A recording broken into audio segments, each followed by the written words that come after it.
Hey, hello there everyone, my name is Speeve and welcome back to my channel. Today we have another sugarcane farm related video. Yes, seem to be a lot of these recently. Next video will be something non-sugarcane farm related, but in the previous video I compared 4 sugarcane farms. I compared Iscals, Tangos, Mumbos, and Impulse's sugarcane farms from Hermitcraft Season 7 to determine which one is fastest. And I came to the conclusion that roughly these two are tied in terms of efficiency and losslessness, although this obviously produces way more than that one, but this one requires a lot less materials. I also asked if anyone would be interested in me doing a tutorial on how to build Mumbo's and Impulse's farm, and several people said that yes, they would, so here I am with a tutorial for Mumbo's sugarcane farm. Now, I'm not going to rebuild the entire thing because this took forever to build the first time, but I am going to show you how to build all of this just with in various sections without rebuilding this whole thing. I'll rebuild part of it, but there's 99% of this farm is literally just the same exact block configuration duplicated 118 times, because I realized that the sugarcane part is not 120 blocks long. It's actually 118 blocks, and then there's 7 blocks that come out over here, and then there's 3 blocks over there, and then that basically all totals up to equal 128 blocks long, which is exactly how long Mumbo's industrial district is. So it actually worked out accidentally, but perfectly well, so I'm happy with that. Anyways, let's start with the basics here.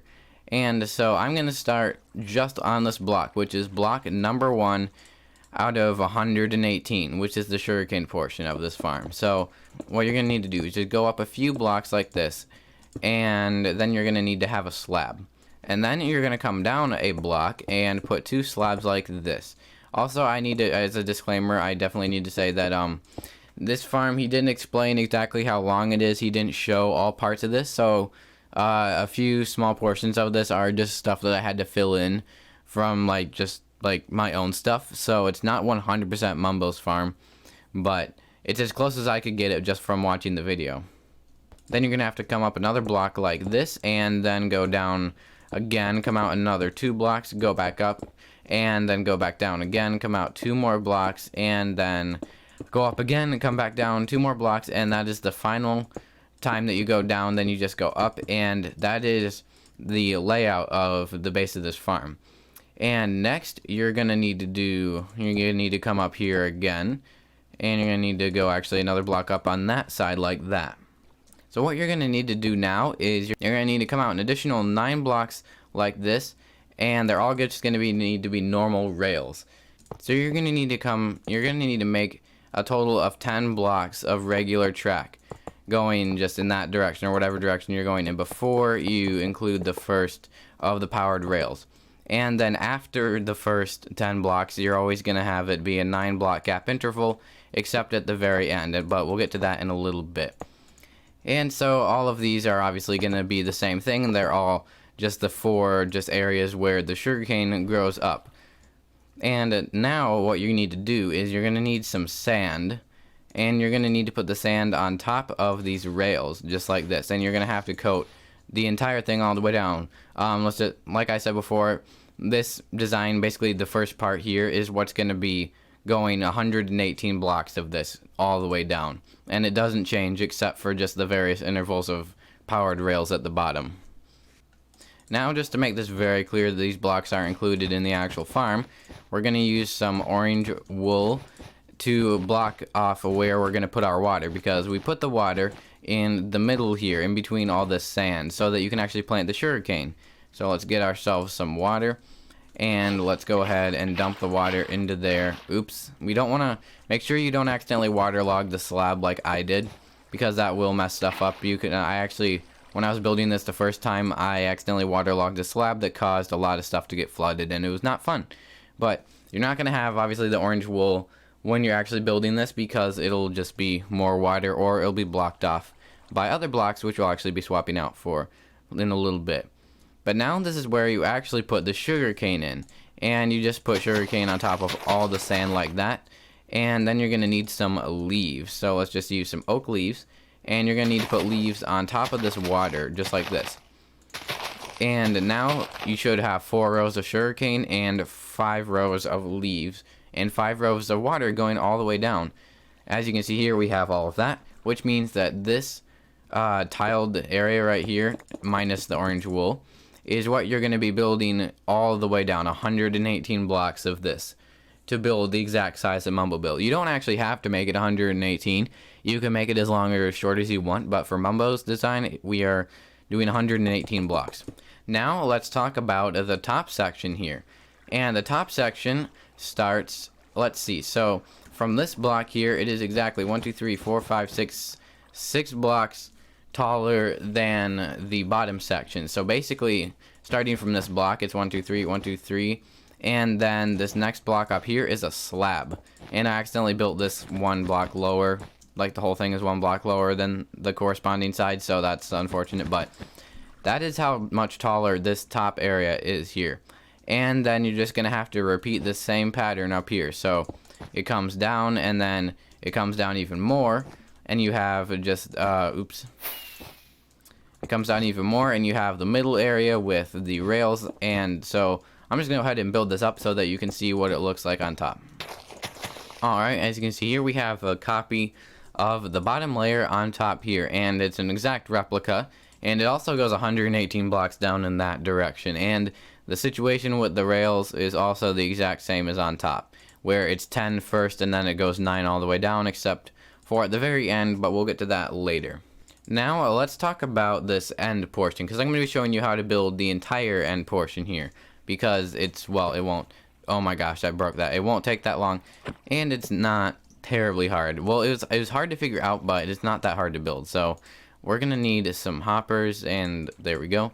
Alright, so to build the end portion of this farm, you are going to need to first start by adding some hoppers that are on the second block like this. You're going to need to have a hopper facing downward, and you just have to like put blocks underneath it so you can place it like that and make sure it's facing down. And then you're going to need to place hoppers facing into those hoppers facing down on each of these 4 sides. Then you need to extend these slabs out down here by 1 block and place some powered rails like that on the hoppers. Next up, you're going to need to replace this orange wool in all of these areas here with some stone bricks, or just a block of your choice. It doesn't have to be stone bricks, but that's just what Mumbo used, so that's what I used in this tutorial and in the farm itself. So then you're going to need to extend these slabs out a block like that so that they come out underneath these stone bricks that come out as well. Now what you need to do is you need to put some stone bricks behind these powered rails like this, so that the minecarts will have something to run into to stop against. Oops, and once you have done that, you're going to need to put slabs in between these gaps in the stone bricks, and then just run another slab out there like that. Okay, actually you don't need that extra slab out there. I lied. You don't need that extra slab. But what you do need to do is take 4 slabs and place them in a configuration like that there. And now we're going to need some redstone. We need some dust, and we need a repeater. And so you need to run dust along the top of all of these slabs and bricks here so that this can power the rails. And then you're going to place a block up there like that with nothing underneath it. You're going to run some redstone like that, and then you're going to have a repeater set to the max tick setting down there. Now we need some hoppers. And first just place a hopper, I guess, like just out here so that you can run all of them facing that direction. And you're going to get rid of that hopper because it doesn't need to face like that. But make sure you have all the hoppers facing in that direction and run a line of them all the way across like this. Now what you need is you need an observer, and you need to have the observer facing upward, observing the block above it, so that you should see a redstone pulse that powers these rails whenever that observer detects a block update above it. And that is the mechanism that auto launches all of the minecarts when you send off the flying machines, which is what we're going to be building now. So first off, start by putting a stone brick right there on top of that observer. You'll see it pulse, and then you're going to need to take some slime blocks. You're going to need to place 5 slime blocks on this stone brick, just like this. Then you're going to need to have a sticky piston that faces inward, facing those slime blocks. And then over here, you're going to need to have a sticky piston facing in this direction. And then you're going to need more slime blocks like that, and a stone brick on top at the very end there. Then we're going to need to put some observers in. First off, you're going to need an observer facing in that direction, and then you're going to need an observer facing in that direction. And now if we take a furnace or any other immovable object and we just bring it out like a few blocks this direction, you'll see that if we trigger this flying machine by getting some flint and steel, and if we light that, you'll see that this flying machine will go this direction until it hits an immovable object. If you trigger this observer, it'll go back in that direction, but we don't have the stopping mechanism yet, which is what we need to build now. You're going to want to start with the furnace that is basically set on the 5th hopper downward and is 2 blocks out from this hopper like that. And then you're going to need a sticky piston above it and just place it up there, and then a dropper at the back. And now if we update this flying machine, you'll see that it goes back and it triggers those rails when it goes over the observer, and then it sits there like that. Now we need to get to start on the activation method for this farm, which starts at the bottom here. So we're going to want to start with a stone brick going down there like that with a redstone torch up there, and you'll see that that triggers the flying machine to go out, and that is good. That's what it's supposed to be doing. Then we need to put a repeater down there like that, and this is part that like I couldn't see of Mumbo's farm, so I had to build this part myself, so it was a little bit tricky. But you're gonna want to have a 1 block gap in between these blocks like that, and you're gonna just have to have, it's basically a tower of redstone torches for the activation method. You're gonna need to come down 2 more blocks, place a final block down there, place another torch, and then get a button and then put it right there. So this button will trigger the entire farm. But let's go ahead and return this flying machine from where it is over here, and I will demonstrate this. So if I were to press this button, you'll see that it sends out the flying machine again due to this piston updating that observer. And it doesn't matter that this piston stays extended, it still works either way. Alright, let's extend this torch tower up an additional 5 blocks, or 5 torches. So that's 2, 3, 4, and then 5. And the final one should be not powered like that. That is good. That is correct. And you're going to need to put another block out like there and put some redstone on top of it, and then bring a repeater down like that and place it on top of that block down there.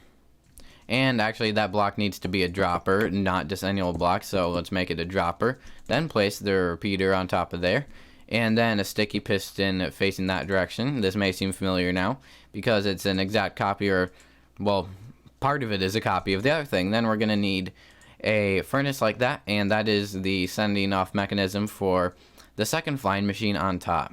This next part of the farm is quite similar to what we had on the bottom, so we're going to go ahead and start with the hoppers facing downward in the 2 different rows. Well, like half the hoppers facing downward, then the other half leading into those hoppers. Alright, there, that is all set and done. Now let's add the rest of the blocks. Actually, we need to add the powered rails on top of those hoppers, because that's kind of crucial to this whole farm. Now you're going to need to extend these stone brick slab areas out by, well, just walls, by a full block. And then here you're going to need to replace that with some stone bricks to get rid of the wool, because we don't need the wool. That was just temporary. So let's do that on all of these different areas here. And now bring these out as well, and bring out the slabs underneath these blocks. Okay, so you need to put another slab at the very end here, and then run some blocks all the way down the end like this, just like we did on the bottom. And you can actually make these slabs. These don't have to be solid blocks unless there's something I'm forgetting, in which case we might have to change that back. But now just run redstone across the top of this, again like we did at the bottom. We're going to have the same activation method as we did down below, which is actually, we need to get rid of that slab there. Place a block above it like that, and run redstone around like that. Put a repeater there, and then set to the max tick setting. And finally get an observer and make it face upward just like that. And that will now power these rails on the top just like it did on the bottom. We do now need to run another line of hoppers all facing in this direction across the top here. And for those wondering, this is for excess bamboo that gets flung by the flying machines and doesn't actually get picked up by the minecarts with hoppers, which we also actually, I guess, should add at the bottom and top. And that's basically the same, runs the same way down there, and that's going to feed into one of the unloading systems on this side, and we'll get to that momentarily. But obviously you're going to need a total of 8 minecarts for each of the levels, so just 1 on top of each row of powered rails like that. Okay, so let's put the flying machine here now, and we build it the exact same way that we did the bottom one, which is a stone brick there and then 3 slime blocks. And now we need to come out with a piston there, and we're gonna need a piston right there, and then more slime blocks going down, and then at the end here another stone brick. Oops, no, I don't want that. Okay, slime blocks, stone bricks there, and then we need some observers. How do these actually face? I don't remember. Okay, observer facing that direction there, and an observer facing that direction there. And we should probably go ahead and just add an immovable object somewhere out here so that it doesn't just fly into oblivion. Now if we were to I'll show you a double activation of this farm. Let's return this flying machine back to its little holding area, and it did harvest a piece of sugarcane already. That's pretty cool. And so if I push this lever, both of these get sent off roughly at the same time, not quite due to repeaters, but almost at the same time, and you'll see they both stop there. And if we were to return them, then they'll both go back to their holding areas. Now begins one of the a little bit more annoying portions of this build. At least it was annoying for me to build, and that is the unloading systems. The top unloading system isn't as annoying as the bottom one.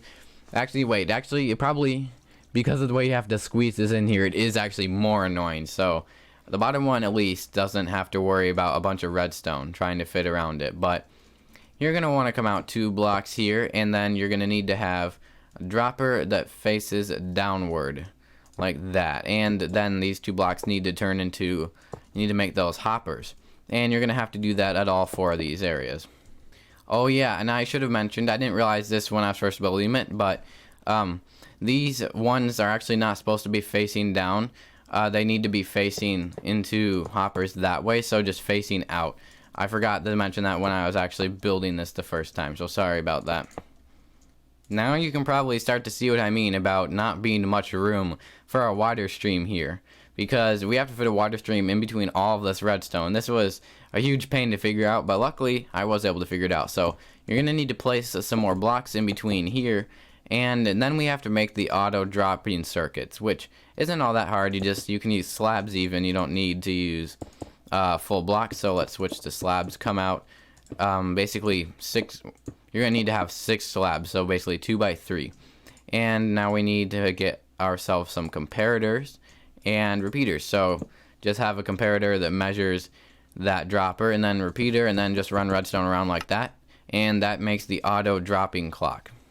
Oh yeah, you will also need to add an additional block on this side here for the redstone for the auto drop circuit, and should be the final one. So let's put another comparator, repeaters, redstone, and see, it had some rails in it from where they got broken when I was switching out the hoppers, and it just auto dropped all that. So those are the dropping systems all completed. But now let's work on the dropping systems down here before we put in the water. Now these unloading systems are easy, all except for this one right here. Because of the way the water streams work, it is not that easy. Well, it wasn't easy to build. It's not hard to build now that I know how to build it, but figuring it out the first time was not fun. So what you're going to start with is some blocks underneath these droppers, and the droppers are facing out in this direction right here, just right under these hoppers. And it looks like, actually no, it'll be fine, never mind. And so you're going to need to come out 2 blocks and then put another block down there like that, and take some redstone torches and just put them underneath these blocks like that on all 4 of these. Actually, you know what, no, not on this one. We're going to deal with the first 3 first, and before we get to the next one. Then you're going to need to have some comparators that are measuring these droppers, and then you're going to need to have a sticky piston facing out in that direction. And now I had to make these myself. These aren't, I don't think, what Mumbo Jumbo used. So there's probably a better way you could do this. So just keep that in mind. But this is what I was able to figure out. And you're going to want to place observers facing downward here at all of these sticky pistons, and then just put some blocks out like that, so you can place observers facing upward. And these are just going to make some simple observer clocks right here, nothing too fancy. Then you need to put some redstone like that, and then you need to put a repeater set to just that tick setting, 2 ticks I guess, or 3, or I still don't know what that is. I'm going to look that up after this video, what that is on the Minecraft wiki. But anyways, just complete it all like that. You'll see that now if you put an item in here, it will just get yeeted out like that. And over here now we have to build the annoying one, the one that is an outlier due to the way that this water stream works out. So you're going to start off by it being similar to these other ones with a block underneath it and a block out, but then you're going to have to add a third block, and you're going to need a comparator, then a repeater. But now this is where it starts to get really different. We're going to need to have a sticky piston right there facing downward. Okay, so then you're going to need to put an observer that is underneath this block and facing in that direction. Then you need an observer underneath the sticky piston facing that direction to create another observer clock. Then you need some redstone down there and a repeater set to 2 ticks or 3 or whatever the heck that's supposed to be. And then you're going to need a block here with some redstone on top of it, and then put a block right over there like that. And then this block down here is going to be glass, and that's because it's actually resting on the water stream that takes the items out. Then just put a repeater there. It doesn't have to be set to any fancy tick setting, but as you can see now, this will actually dispense the stuff. It was very hard to work this around the water stream, but eventually I got it to work, so that was pretty good.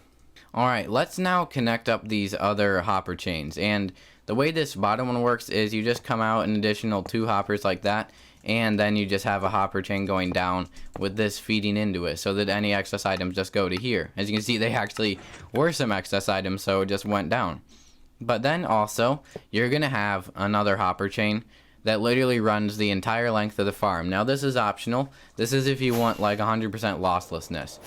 If you want 100% losslessness, you can have an entire massive hopper chain running from this other collection area over here all the way down, and it's the same on top. As you can see, we have the same massive hopper chains there. But like I said, that's optional, and this is how it would look. And so that's the bottom one done, and up here you're going to basically have the same thing. You're going to have more hoppers coming out like that, and you're going to break that slab and put some hoppers going down and into that from there. Alright, so it's time for some fun water streams. And so you're going to start with some glass running along in this direction like that. Then you're going to need to put just like a block here so you can place another one out. And actually you're going to want to put one there as well. And put some glass blocks running. You're going to need to put 2 glass blocks in each of those areas so that it fully encloses that. And then you need to have more glass right there, more glass there, and just fill those gaps just for safe measure. Now you're going to need to come down 2 blocks. So to make this easier to see, we're just going to replace what I mean by 2 blocks with glass. So it's actually easier to see. You're going to have a block down there, and you're going to need to fill in a bunch of this area with a glass like that. And you can see that is now part of the actual line of glass that's on that side. And you're still going to need to fill all this in all the way to the top like that and make a corner like these other sides. You're also going to want to build all this all the way up to that block like there so that it's the same height. And so that's to make sure that none of these get sent out anywhere they aren't supposed to be going. But now you can go ahead and put a water stream right there like so. And we'll just block that off so it doesn't go any farther than that. And you're going to let this run basically for 7 blocks. So that is 7. Wait, is that 7? No, that's 8. Okay, so at 7 blocks, you're going to need to have a pressure plate. You're going to need a stone pressure plate right here on top of some packed ice. And then you're going to continue the water stream off for another, I guess, like, that's 8 chests. So there might not even be room. Yeah, there'll be room in this demonstration. It'll be fine. I built this a little too close, maybe, but that's fine. So let's go ahead and place the water down there, and let's block this off. So there. Here is where it gets to be optional. So if you want to have this feeding into a central storage system, like Mumbo's not having it go into an external one, he's having it go into like his super massive storage sorting system above his industrial district, then you'll just want to have, like, you can just build water streams to wherever you want. But just to have an independent storage system, you can do one like this, which isn't too hard to build and doesn't take that much resources, just to make a big storage bank of chests here like that. Okay, moving on back over here, you're going to need to come out 2 blocks in this direction, and then just build up walls around here like that, and then put some blocks up here. You actually technically don't need those, and this area right here is going to be the input for the top water stream, and you're going to want to put a sign right there like that, and then build out like that. So there should just be 2 blocks where water can flow in that direction right there. Also, you can go ahead and put your water down there now so that it flows there, and you'll see, and you don't have to put a sign here, but it'll probably be faster to transport the items, you can put a sign so that the items just drop down there instantly. And now you can go ahead and build up this, just shoot for the items because they're literally just going to fall down. Alright, so you should end up with something that looks like this. And there should just be a gap in the middle, and then you can run glass all the way down. Make sure that you get all the way down to each of these droppers, then put a block at the end there like that. And you're actually going to want to make, let's see, you're going to want to make these blocks here actually solid blocks, but you can still leave the other ones as slabs. That doesn't affect anything. And put some more glass down here, and it should only be 2 blocks out before you have just the stopper end area there. And then you're going to need to put in just a back wall for this glass. Here, as you can see, there's barely room to squeeze in this water pipe amidst all this redstone. So I'm pretty happy that it was able to fit, period. But now you're going to need to put a slab right there, and you're going to want to put some water at the end here. Actually, we're going to need to fill in these gaps with glass first so that it doesn't go everywhere. But if you were to go and like break that block, then you can go ahead and place the water there, and you'll see that it just runs right to the edge there at the gap. And same deal over here, you can put some water over there, and you'll see that both of these will stop right before it gets to the hole so that the items can just drop right down. And now to demonstrate, if I were to put in some sugarcane, let's just put like a little bit there, you'll see that it all gets dropped down, and it all just makes its way down the water stream to the storage system. And that, my friends, is the full unloading system complete. That is actually this entire front side complete, and it looks really complicated by the time it's all done. I mean, it kind of is, but hopefully this tutorial will make it simple and easy for you guys to build.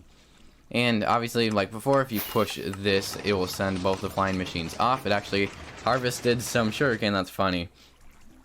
But now let's just go take a quick second to talk about what's going on at this end here and explain this area. So, as you can see here, this is the 118th block. At the end here, you can literally just make a big wall of stone bricks that just runs from like here, this thing, all the way down to the end of this slab over here. And the same deal up here. You can just have that all be stone bricks. That'll stop the minecarts and everything else. And then on top you can have your droppers that run across and would funnel down there with your massive hopper line. And did I say droppers? I meant hoppers. I actually say those wrong a lot and I have to edit it out. It's a big pain. But if you count 1, 2, 3, 4, 5, 6, 7, 8 blocks across on these hoppers, that is where you're going to need to put a furnace with a sticky piston on top of that, and then you're going to need to put a block on top of that sticky piston with some redstone. Then just go down and back. You can run some blocks or slabs like here at the back of this piston, and just make redstone come down another block and then another block here, and have a repeater set to the max tick setting going in facing in that direction. And then at the very end here, like parallel on a level with these leaves, you can have an observer that measures that area, and this will detect when the flying machines come back, and it will send a pulse to this piston, which triggers the flying machine to go backward. And this is the exact same layout as it is up here, and now I'll give you a quick demonstration to see this in action.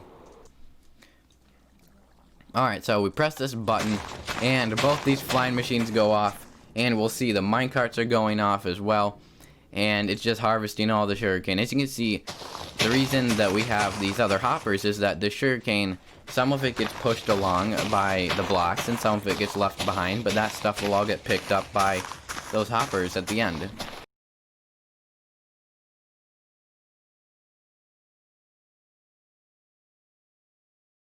And we should see these returning momentarily. As you can see, there we go. It just auto returns those flying machines, and you'll see they'll scoop along all this sugarcane on top. Now, sometimes there'll be like there'll be some items that get left up there, which you can't do a lot about, but otherwise, basically, it shouldn't lose more than a few items. But yeah, that's how you build Mumbo Jumbo Sugarcane Farm. And you can just repeat this module basically of sugarcane indefinitely, as much or as little as you want, and it'll still be fine. And also, I mentioned that the redstone layout was different at the very end here, and what I meant by that is just it's not 9 blocks anymore. It is actually here for Mumbo's design. It just is a 7-block gap before you have the very end. Yeah, I think that wraps up our sugarcane farm tutorial for Mumbo Jumbo. And I may do one on impulses. I need to make sure he hasn't already done his own. I think he has a tutorial where he explains some of the principles of this, but he didn't specifically explain how to build this exact design in this form, but it is extremely simple. It doesn't require all that much redstone. But if you enjoyed this video and found it informative, be sure to hit that like button and subscribe with notifications on so as not to miss out on future videos. But that's all for me today. I have been Speeve, and I will see you guys in the next video. Bye!